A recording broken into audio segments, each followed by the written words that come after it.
Hey everybody, it is time once again for another Rahdo Q&A. And hello everybody, I'm about to answer a bunch of questions submitted by folks like you to the email address questions@rahdo.com. And by all means folks, if anything I talk about or my wife talks about, because she sometimes shows up on these as well, prompts any further questions from you, well, you know what to do. Questions@rahdo.com is the email address. Keep them coming, folks. I want to hear your cues so I can am. And speaking of which, let's get right to it. But, folks, I'm going to talk about several different topics today, and if any of them don't really strike your fancy, don't worry. There are links down in the show notes that let you jump around from question to question so you can listen to just the parts you're interested in. All right, sound good? Then let's go. Let's see, moving on. Joseph says, I hope you, Jen, and the pups are having a great time in the RV. Here are my questions for November. I am working on a solo playthrough of the Welcome to the Moon campaign, and I'm loving the journey so far. That's very cool, Joseph. I'm currently on my third time through the game. Wow. I'm curious about the following. Please feel free to mention spoilers. I'm not going to mention spoilers. But anyway, question 1. How far did you and or Jen get through the campaign? And 2, which sheet is your favorite and why? If I recall correctly, the game has 8 chapters, or 8 playable sheets. Is that right? But of course, there's like a whole storyline narrative campaign you can work your way through. I am pretty sure I think, I got to look it up. I want to say 4, but it might have been 5. Without saying spoilers, I set up, but then never played. It's either the 5th or the 6th mission where things start to go bad. Right? Because basically, for the first 2/3 of the game, hey, we're trying to get to the moon, and then we're solving problems and, having problems getting to the moon. But then we're on the moon, and we're building, and we're expanding, and things are going well, and we're making a mining operation. And then, the next mission, bum, bum, bum, the other shoe drops, and bad things start to happen to the colony on the moon. I won't say what because I don't want to spoil the story, but hey, not surprisingly, bad things start to happen. You got to solve these problems. I played up to but did not play that because I had to move on. The nature of me filming Rahdo Runs Through is, hey, I've played this game a bunch. I'm definitely going to film my run through of it now, and I got to move on to the next game. So I believe that means I did not see sheets 6, 7, and 8, so I cannot speak to those, right? Maybe it's 5, but I think it was 6, 7, and 8. So, of 1 to 4 or 1 to 5, I definitely know what my favorite was, by far. The second mission, the, quote, getting to the moon mission. And I admit that mission might not have legs, right? I don't know if it would support I don't know if you could make an entire game out of just that mission. Because it's very special and very unique in the way that it takes the Welcome To system and totally reinvents it without changing the core rules. It's basically the idea of, if you know the game Welcome To, where you're trying to build the perfect suburb in France, and you've got 3 different streets, and you're using, not dice, but drawing cards and trying to get the right houses populated on each of the 3 streets and trying to balance all 3 streets at once. What the second mission does, and you know this, Joseph, is it says there are no streets. You have to define where the streets are. You have to build the streets as you're doing everything else. And I thought that was so frickin' brilliant. The first time I played it, I loved it. That was a convention, and then I played it a second time at the same convention, and then when I got it home, I played it with Jen. I'm like, oh my gosh, this is amazing. But I fell in love with that hard because as a designer myself, I love seeing clever, creative, new, fresh twists on gameplay. And the other ones that came after, hey, they threw new cool stuff into the core formula, but nothing was like that second mission. Now, honestly, I think probably the 3rd or the 4th mission is probably, if I could only own one, it'd probably be one of those because they're more broad. They have more variety of what you can do. But that second mission was really something else. I love that one to pieces. Okay, next we've got Ramon who says, 1. In one of your latest Rahdo talk-throughs, you mentioned your early years and the captive audience you had when there were only a few other people making board game videos. This made me curious about how you started playing board games and got involved in the industry, especially in the sharing run-throughs. Could you remind us about your beginnings? When and how did it happen? What drew you to board gaming? And why did you decide to record your playthroughs? Ramon, I'm sorry. I have told that story so many times. And here on the podcast, I know I've told that story at least 3 or 4 times. So I'm not going to do it now. But tell you what. Let's go over to the browser, shall we? Hold on a second. I wasn't prepared to do this. I should have been. My apologies. Let's see. What do I need to do? I need to come here to OBS, and then I need to say, okay, I want the browser view. How can I bring the browser back? I can't see the browser. Right. I hide Word, and then all right. Oh, but then it's gone. All right. Okay. Oh, Chrome. I should have set myself up. All right. Point Chrome to the correct window, and there we go. Hey, look. There's Chrome on screen. Sorry, for people watching. For people listening, that was a bunch of useless information. Now, let's, in the browser, go to Rahdo.com. Just straight up, Rahdo.com. What that'll take you to is actually youtube.com/Rahdo, right? The front page of my YouTube channel. Then, when you get to this channel, and hey, while you're at there, why don't you subscribe so you don't miss anything and maybe like some stuff, blah, blah, blah. Anyway, scroll down past the run-throughs and the rapid reviews and the roundups and the recaps and the R&R show. Here we go. Rahdo runs through other stuff. Click on this. This is a playlist of, I don't even know, is there 100 videos in here? There might be. Click on it. There we go. There are, 206 videos that I have done over the years. And these videos are about not me running through things or listing the best ofs or anything like that. This is me and sometimes other people on the channel doing radically different things. And right, I don't care about this most recent one because if I scroll down, there are, amongst other things in here, a whole bunch of interviews I have done. And boy, I really should have preloaded this. And I've shrunk the window down so incredibly far that you can't see anything. I am failing, and oh my gosh, you can't even see me in the video because I pushed a button. I really need to remap these buttons. Come back to me, please. There we go. Unpause this video. Boy, why is this going so slow? And now I gotta shrink back up. Oh, and boy, Chris, you're great. All right, just mute you. All right, fine. Oh, is my battery? Why are you running so slow? Wow. Okay, apparently doing this, I should warn you, apparently might destroy Chrome for you, I guess, because that's what's happened here. All right, fine. Yikes. I guess if you bring up a playlist of 200 videos, maybe it's going to slow your computer down, especially if you're on a tiny little laptop that's not very powerful. You know what I should do? Let's turn laptop from maximum battery to maximum, Yes, I'm in better battery. Better performance, please. I should have done this first. So anyway, here's the deal. You're going to find a bunch of stuff in here, including a lot of interviews. And the one I'm going to point you to is right here. Q&A. Oh my gosh, my computer is... What is happening now? What is happening? I am no longer... Am I? Okay, I have left that play... Oh, there it is. There's the playlist. All right. Oh my gosh. It was right here. And it disappeared. Right. There's so many things. There's so many questions and answers. So many interviews. But okay, yeah, here it is. Q&A with Aldi and Rahdo. It's a 2-hour-long thing. And, it's me talking a lot about my background, including my background in the video game industry and how I made the transition from the video game industry to the board game industry. And while there are plenty of other things in here that you will find that will do that, I think that's one of the best Q&A interviews I've ever done with Scott Alden of Board Game Geek, the head honcho of Board Game Geek. I'm going to suggest go check that one out and you will find the answers you seek. Right? Alrighty. And boy, that was really hard because my computer was not ready for any of that stuff. My apologies. But now, let's get back to the Word document. Alrighty. Question 2 from Ramon. Like you, most of my gaming sessions are with my wife and occasionally my 12-year-old son. Due to our hectic business schedules, we're always looking for games that balance complexity, preferably medium, duration, under an hour, and replayability. One of my first ever board games, inspired by your recommendation, was Twa, by the way, which I still love to bits. But I think you would agree, Twa does not fit that ideal triangle you were just talking about. Nowadays, we frequently play Tiny Towns, Architects of the West Kingdom, Role Player, Clank, Lost Cities, and Splendor Duel. Considering these 3 factors, what would be your top 5 board game recommendations for the last 12 months? Okay. Wow. You can get Architects of the West Kingdom done in under an hour?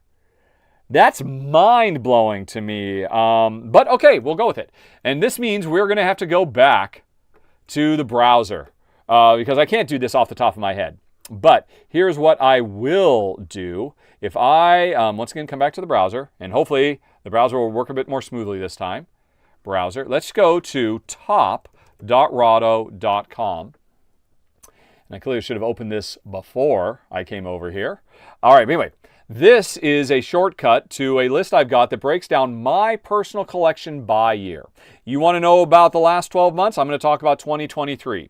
I've got 22 games in my collection that I've played. And I'm going to try to pick a few. You said your top 5, considering under an hour, preferably medium weight with high replayability. Okay, well, right off the bat, I want to say Earth.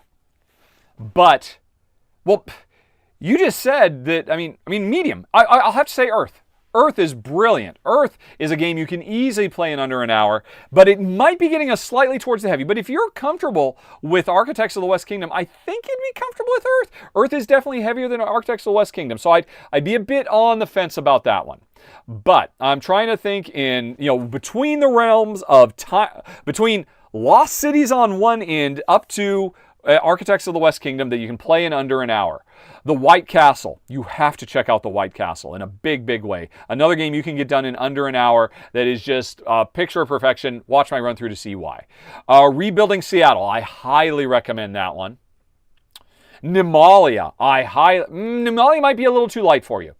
Maybe not Nemalia, but definitely Wild Tiled West. Point City, I highly recommend this. It's in the same realm as, Tiny Towns. That'd be a great double feature, playing Point City and Tiny Towns back to back. Let's see. Oh, wait, am I thinking about replayability too? Earth definitely has replayability for days. I think White Castle does. Because here's the deal. If a game doesn't have strong replayability, it doesn't tend to stay on my shelf, quite frankly. And all of these have. Let's see. Oh, Raua. A bit on the lighter side again. But okay, so of the 5 you want, I'm going to recommend Raua, Point City,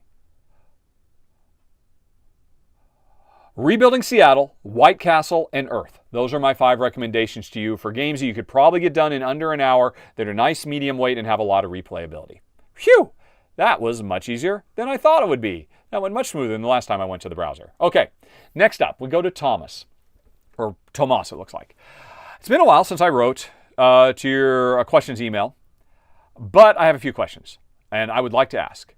1, you mentioned you don't feel comfortable playing the Fox experiment due to its theme. From what I understood when reading about the experiment, it was all based on selective breeding with no suffering inflicted on the animals. So why don't you feel comfortable with that? I'm on your side when it comes to animal cruelty, but isn't selective breeding the process behind my lab, your beagles, and all those lovely laying chickens? Yes, it is. And here's the deal.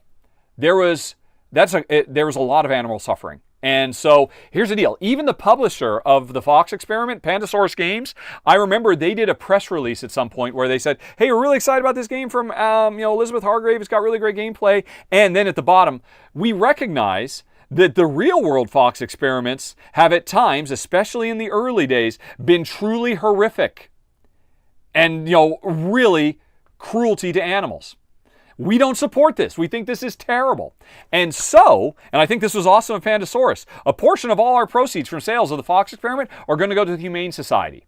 And when I saw that, I'm like, yes, oh my gosh, because when I first heard, I've known about the Fox experiment for years before I ever knew there was going to be a game based on it. And when I first heard about that, oh my God, you're making a game out of that? Because here's what you maybe missed, Thomas, as my understanding of the problem with the Fox experiment.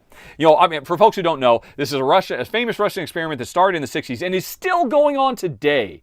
As far as I know, they haven't run out of money yet, but it's always been on the cusp of running out of money. But they've been running it for generations now, human generations. And what they do is they try to selectively breed because they're trying to domesticate foxes. They're trying to replicate the real history of how did dogs go from being wolves to man's best friend. Right? And they're trying to study, and I think that's worthy. I think that is a great science goal.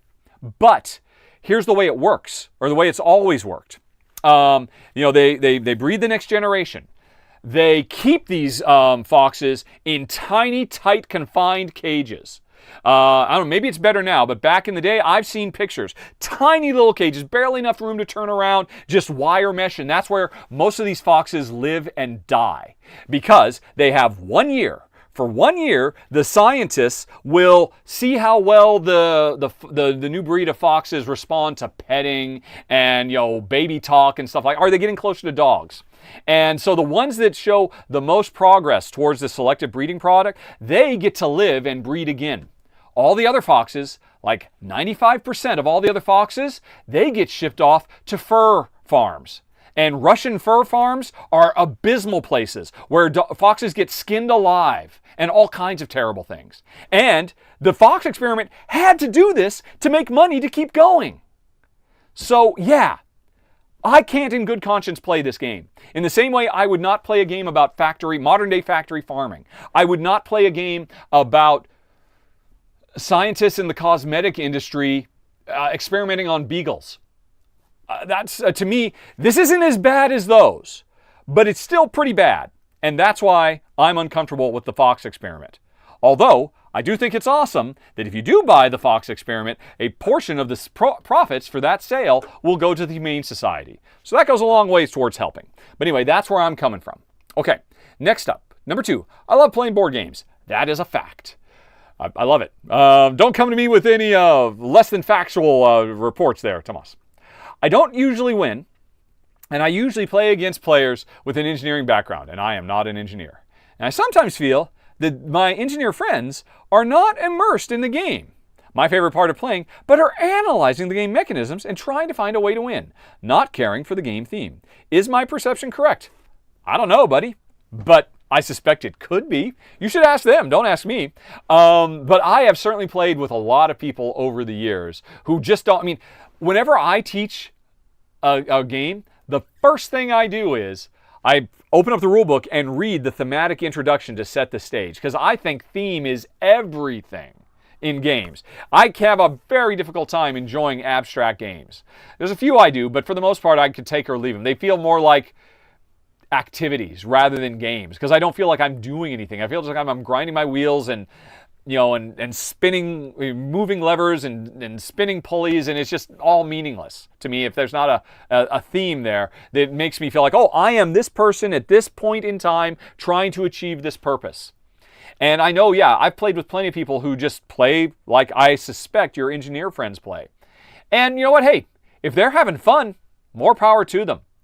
But I don't see how they could be having as much fun as me, because of course I am also trying my best to win and use the mechanisms and study them, but I am also getting the extra layer of flavor but I am transported to another world. I am there in the moment, even in simple ways. And I always feel bad when somebody tells me, you know what, you don't need to read this story. I literally don't care. I literally don't care. I have had people, because when I'm teaching, I'll often couch rules explanations in thematic things. So you see what's really happening here is you as a merchant are actually having to pay a backdoor tax on whatever, and stop with the storytelling. Just tell me when I have to pay money and where I move all my baubles to. I've played with players like that. Honestly, no offense to them, I have not had as much fun playing with them because they are not engaged in the shared storytelling exercise that I am there to enjoy. Thomas, I think you and I would have a lot of fun playing, and I feel bad for your engineering friends. But hey, don't worry about it. If they're having fun, if it makes them happy, it can't be that bad. Alrighty, then you end up with, as a game designer, are you able to have an immersive experience, or do you feel the game mechanics are above its theme? That is a real danger for me. But it is not a problem I've had. It is definitely something that happened to me after working in the video game industry for 20 years. For folks who don't know, I was a professional video game designer for 2 decades. And made some of the biggest video games in history. Siphon Filter, Fable 2, and worked on The Sims.